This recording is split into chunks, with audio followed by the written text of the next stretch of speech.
Hello guys, welcome to my channel. బిఎస్4 బండి అయితే మహా బాగుంటుండే. దానికి ఒక లుక్ ఉంటుండే, ఒక వైజ్ ఉంటుండే, ఒక రేంజ్ ఉంటుండే, ఒక లెవెల్ ఉంటుండే.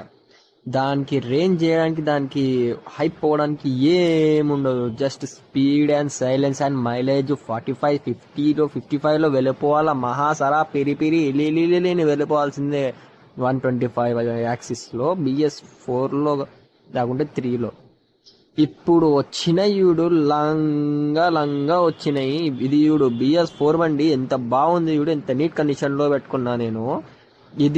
ఇది అంటారు బిఎస్4 అని, ఇది అంటారు మెయింటెనెన్స్ అని, ఇది అంటారు అన్ని. దీన్ని మెయింటైన్ చేయాలంటే మహా అంటే లో బడ్జెట్ లో అయిపోతుంది. ఇంజన్ మెయింటైన్ పిచ్చలుగా చేయొచ్చు, ఆయిల్ చేంజ్ ఒకటే ఆన్ టైం చేయించుకోవాలా అంతే. కానీ కొన్ని బండ్లు ఉన్నాయి చూడు, అబ్బాబ్బాబ్బాబ్బా, ఆ ఎంటార్కులు, ఆ డియోలు ఏముంటుందో ఏమో దాంట్లో, కానీ పంచైతే ఉంటది. దాంట్లో ఒక వైబ్రేషన్, ఒక 60లో పోతే స్వై అని సౌండ్ వస్తుంటాయి. దాంట్లో ఎందుకు వస్తుందో ఏమో. ఏమైనా చెప్తే బిల్డప్ లేపుతారంటారు.